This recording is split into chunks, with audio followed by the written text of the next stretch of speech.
Finally, the Doha Falcons find themselves back in the winner's circle in the Global Champions League. They have waited since Samorin 2021. You do the maths of how many months that is, how many years that is for the Doha Falcons to finally get back to winning ways and to finally win a stage in the Global Champions League. What I can also tell you, by the way, is that with their maximum point haul today, the Doha Falcons somewhat surprisingly jump up to third place on the overall championship standings. So this proves to be an incredibly important stage for the Doha Falcons, one that will give them a real boost for the top four. And now all of a sudden they can really focus on a GCL Super Cup semi-final at the playoffs in Riyadh later on this year. I don't know how many people in the start of the year maybe would have put Doha in that fight, but here they are inside the top three, just behind the Cannes Stars and the Stockholm Hearts, who retain the championship lead thus far. We are awaiting the award ceremony that will get underway shortly. Doha Falcons win, and then your two championship frontrunners in the Stockholm Hearts and the Cannes Stars, powered by H&M We Love Horses and Iron Dames respectively, finish in second and third. A really good performance from Falconswart United, who came here this weekend with some young horses and a debutant in Oliver Lazarus, and the Prague Lions finish in fifth place with a score of 20 penalties, just edging out the Mexico Amigos and the Monaco Aces. For Razorback International, well, they stay in fourth place on the overall championship standings despite finishing in eighth. And the Shanghai Swans, based on the context of their season, actually do quite well for a top 9 finish. A wonderful clear from Jean Sadron, her first of the season, followed by a 4 from Max Kuna a little bit earlier on today. Was enough to keep them on 28, but it was actually the teams around them that really struggled and picked up high penalty counts that actually boosted the Shanghai Swans further up. I think we might be going to the overall podium ceremony in a few moments' time, because it feels like, it sounds like there is a lot happening. Maybe we can bring that up on the screen for you. The ride is, in fact, just coming through the in-gate as we stand by and get ready for today's podium celebration. We welcome the top 3 teams from Paris 2024 into the ring as we get ready. Let's head into the ring for the podium celebration of Paris, Stage 8.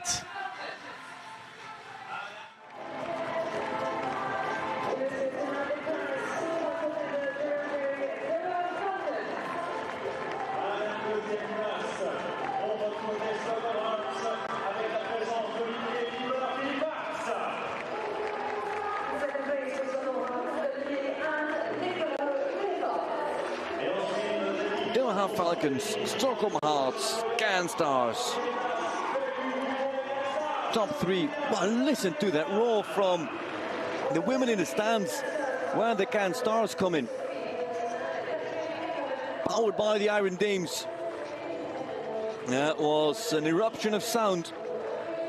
And it's remarkable how that initiative of those Iron Dames and that all-female lineup, how it has had an impact on the event experience for many women.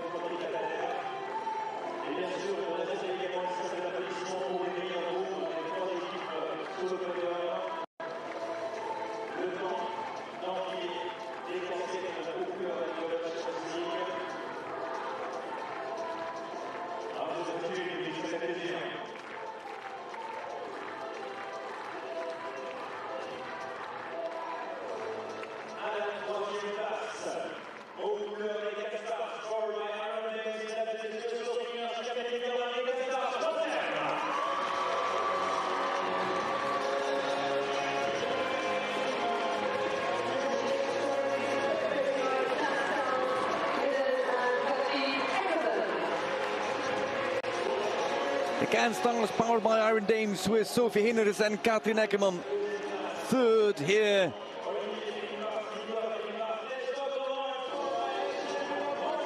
In Paris, they have to give in one place.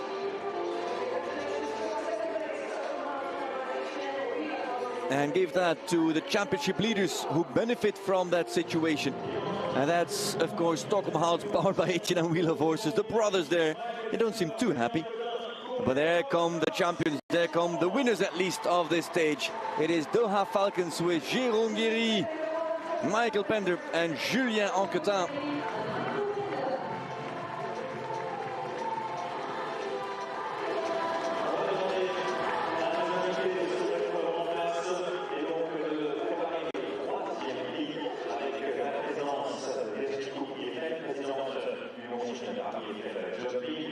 And now prizes and trophies will be presented. There is Virginie Couprier-Vel, president of the Longines Paris Eiffel jumping.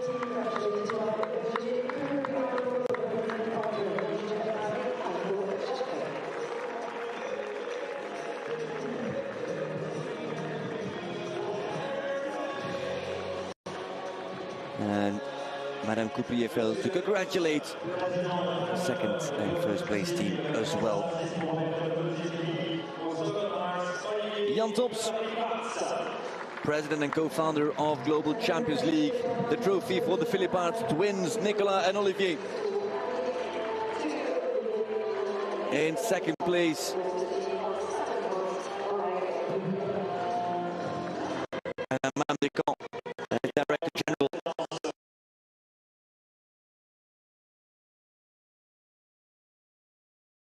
Second round of GCL with the support of Eve Gilles, the 2023 Miss France.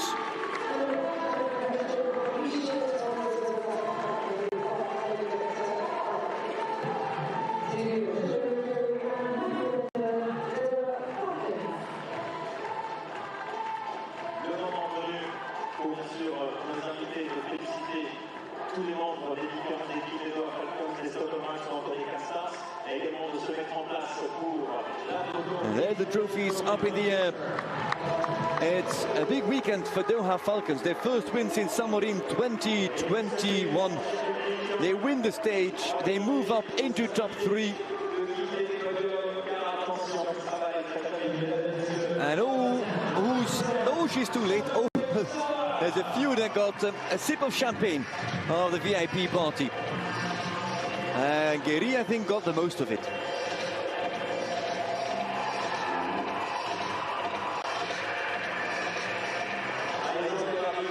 Yeah, they have to install 2 flights of stairs, I think. Oh, they have actually. Guéry, some good champagne. One in Paris, have the best.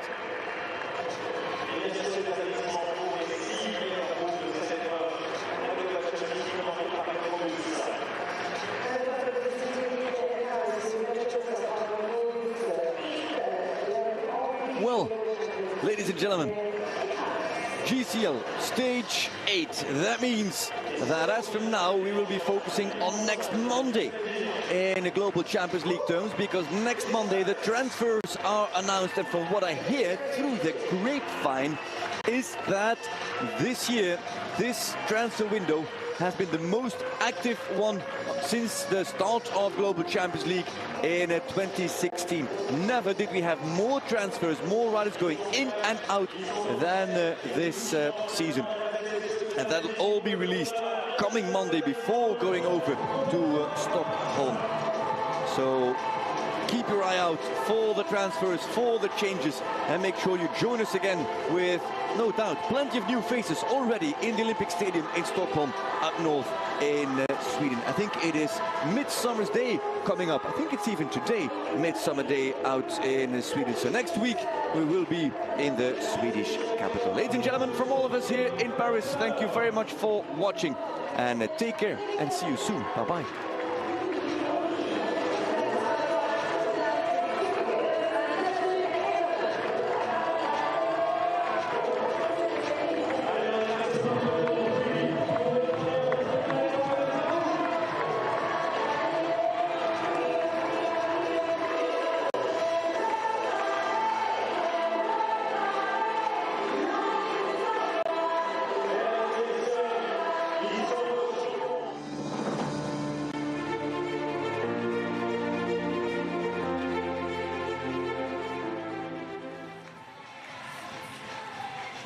So right over my left shoulder over there, you can actually see the Doha Falcons right there, there they go, doing their final lap of honor as they make their way out the in-gates on the top end of the arena. They'll be coming into the studio in a few moments' time. Even I have lost my voice based on how exciting today has been, based on how high energy today has been. The Doha Falcons finally back in the winner's circle. They climb up the overall championship rankings. There has been change and movement on the overall standings. Eduardo Alvarez Asnar is out of tomorrow's Longines Global Champions Tour Grand Prix. So there was so much that took place today and so much that happened this afternoon in Global Champions League Day. I cannot wait to hear from the teams finishing in second and third, the Stockholm Hearts and of course the Cannes Stars as well. But what about those mid-season transfers that Fredrik just spoke about? Closing out the commentary, reminding us that on Monday we will reveal what the new look teams look like for the second half of the season. In case you aren't aware, every single season there is a transfer window where managers and riders can talk to other teams and other riders, make changes. Deadline day was officially recently closed, and now we will unveil the new look teams on Monday. So stay tuned to all the GCTV channels, all of the Global Champion social channels, because we will present to you what the new look 14-team Global Champions League lineups look like. And as Fredrik de Wacker pointed out, we've been hearing things. We've been talking to people here on the ground. And whilst we cannot reveal anything until Monday, we have been told that this has been the most active transfer window that we have ever seen in a Global Champions League season. Never before has there been this much movement in a single transfer window. So expect big things, a lot of changes on Monday as we reveal to you what the transfer window now officially will look like for stages 9, 10, 11, 12, 13, 14, and of course 15 as well. Now, let's start taking a look at how today played out. As we mentioned, second and third will be spoken to by Dan Strange ever so shortly. We will bring the Doha Falcons in. But what about the fifth place Prague Lions, powered by the Czech equestrian team? A lot spoken about Fernando Martinez Soma and Lady, who we spoke about in the pre-studio, jumping clear in round one. Unfortunately, unable to produce yet another clear in round two. 4 for him, 4 for Niels Bruynseels. They eventually finish on 20 overall. We caught up with Bruynseels after his round to get some thoughts from the Belgian. A day where Prague Lions needed to adapt, you needed to change, you needed to think on your feet. Overall, it went quite well. Yeah, happy. Worst case scenario, we are fifth. We can live with it. Of course, we come for a podium place. Horses jumping good, maybe a little riding mistake. I let them drift to the left side. That's why I had the mistake. But in general, happy. Of course, trying to take those big point hauls from weeks like this where others are struggling and it's sort of going wrong around you as well is important. Yeah, with a little bit more of luck today we could have a better position, but it is like it is. Sometimes you have to change, and yeah, sometimes it's not always like you want. That's why I think we are happy with the fifth place maybe today. You're being pessimistic, saying fifth. You now have to watch and wait nervously. How are you as a watcher? Yeah, not nervous. So worst case, we are fifth. That's good. We are happy with that. Yes, well done. Yeah, thank you. Still a smile on the face of Niels Bruynseels, and despite not being able to get onto the podium, there is some championship points there that they'll be hoping will aid them in their fight for a top 4 in the GCL Super Cup semi-finals later on this season. For now, though, let's hear then from the podium finishes. It's Stockholm Hearts, I believe, or Cannes Stars, standing by with Dan Strange. Let's get some reaction. Yeah, thanks, Mark. We're actually with Cannes Stars, third place on the podium. That podium mentality really building with you. Katrin first. How does it feel? Yeah, I'm feeling great. Both horses jumped amazing. And yeah, I'm very happy back with Sophie in the team. And yeah, with the podium, I don't know what to say. It's very good. The horses jump good. And with all the supporters here around from the Iron Dames, we really could feel it. And we are both very, very happy.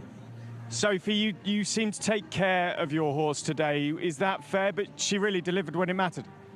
Yeah, she did a super job. It's her 5-star debut. You really see that she can do it. She has to grow a little bit into it, but I'm very pleased with her performance. From special life to a special performance also from you, Katrin, because again, you've gone double clear in the GCL.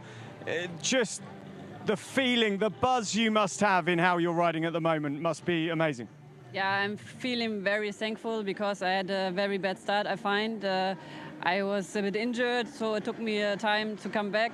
And now in Saint-Tropez, I already could feel that I'm coming back stronger. The horse is feeling good. And even at home, I had a very good feeling. And yeah, well, I think you could see the quality of the horses and everything around with the teamwork at home from the stable, the trainers, especially Christian Glanemann, Frank Slotag, and also, I have to say, my groom, being here with the two horses, sent her alone to Paris. I mean, yeah, I'm very, very thankful and happy.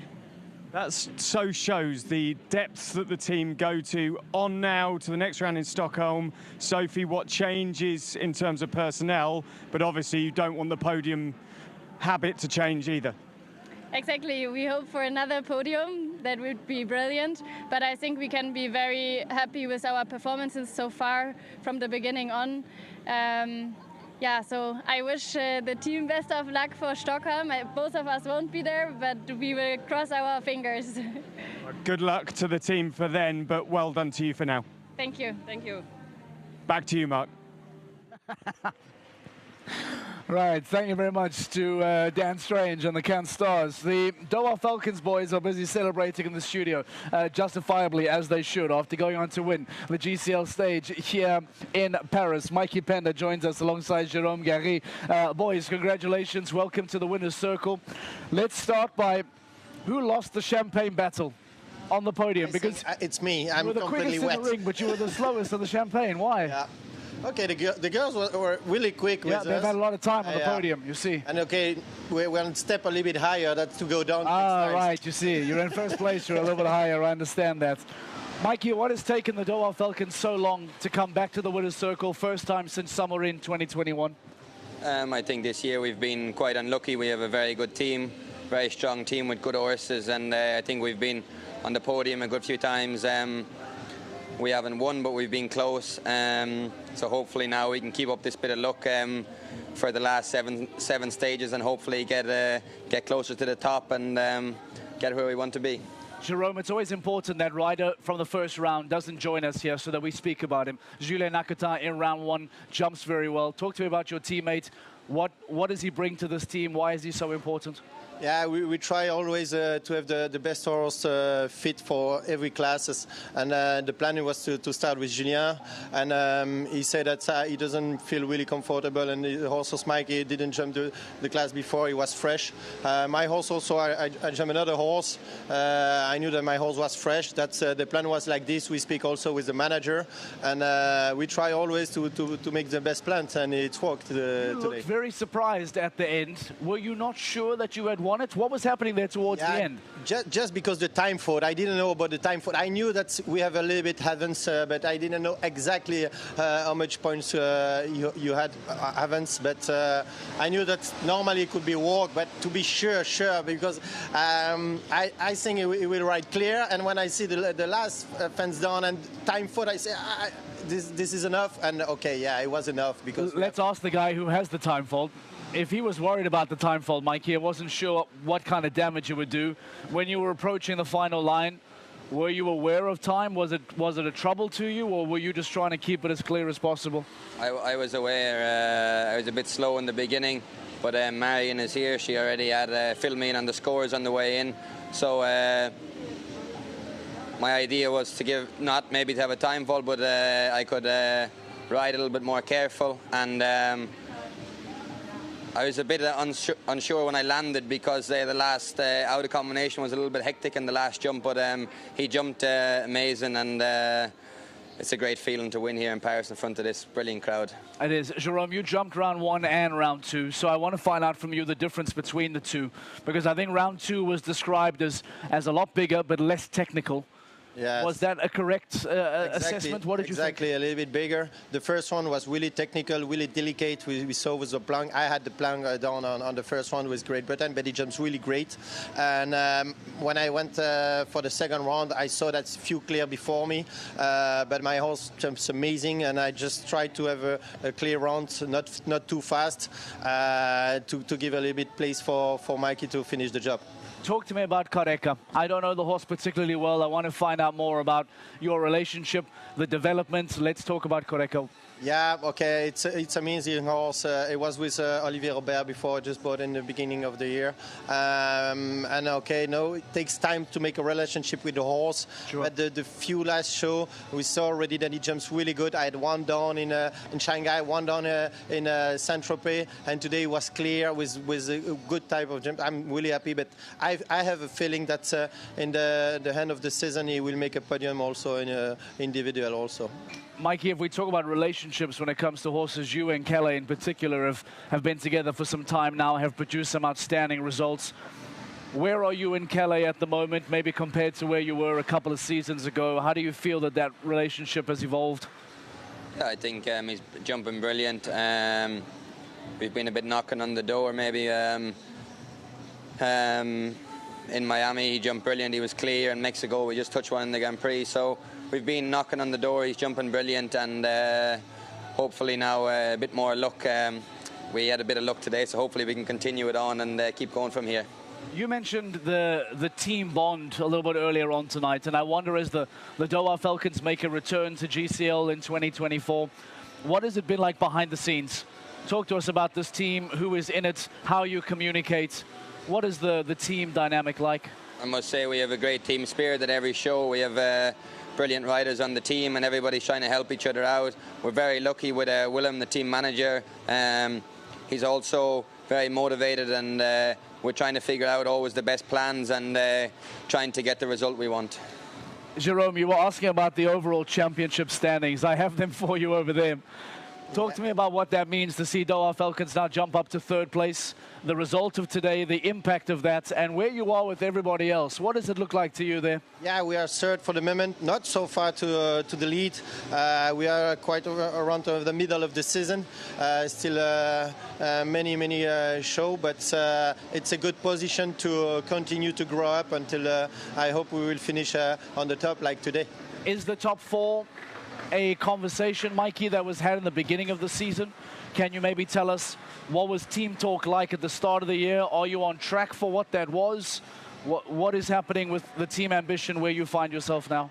Well, I think all the riders here have the ambition that we can hopefully be winning, and if not in the top four, that it's a help for Prague. And I think we have some brilliant horses in the team, and hopefully it'd be a big help if we could finish in the top four, and if not win. So I think that's always the plan for everybody. We have some brilliant horses and brilliant team horses, so we should definitely everybody be focusing towards Prague, and hopefully we can do something good there. Is it realistic that the Doha Falcons can challenge for the title? Yeah, definitely. We're not that far away now, and there's still seven legs left, so I think definitely it's possible to challenge for the title, and I think we have some amazing riders and equally as good horses, if not better. So I think we're in a very good place at the moment, and hopefully now we can keep the luck going and keep the form up and keep all the horses are going on the right track. Just fingers crossed everything can keep going in the right direction. Jerome, before we let you go, what comes in the next few weeks? We have Stockholm, we have Monaco coming very quickly. Can you tell us what the planning looks like for the next few stages? Yeah, we try to, like we say, we try always to have the best plan. I will go in Stockholm with Callum, with my best horse, or the best horse, and normally in Monaco with Careca again. That's where we have 6 riders. We try always to have the best horse fit to make the best result for the team. All right, well, you guys jump up to third on the rankings. It's an outstanding performance. Mikey, well done. Jerome, well done. To Julien as well, an outstanding performance. The Doha Falcons win here in Paris and move up to third on the overall rankings. A real charge. And as Jerome and Mikey say, there is nothing stopping this Doha Falcons team from going on and taking a real shot at the title. We'll take a quick break. When we return, more reaction from Paris. Stay with us on GCTV.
is an attitude. Of course it is.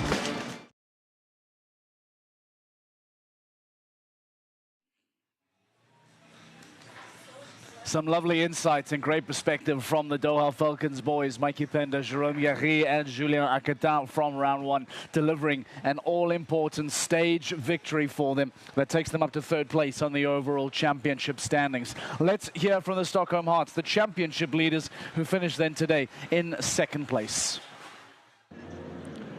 Stockholm Hearts, a third podium on the spin. Nicola, what are your feelings? It's fantastic. I think all the horses have jumped very good today, and we were very lucky to be on the podium, and we survived another leg, so hopefully we can go into leaders in Stockholm next week, which is very nice, and we're looking forward to that. Sometimes, Olivier, riding your luck pays off. Frederick de Backer said you should take the safety cups home if you won. They did you a favour, though, even finishing second. Yeah, I saw the replay afterwards. For sure, the luck was on my side in this round, definitely.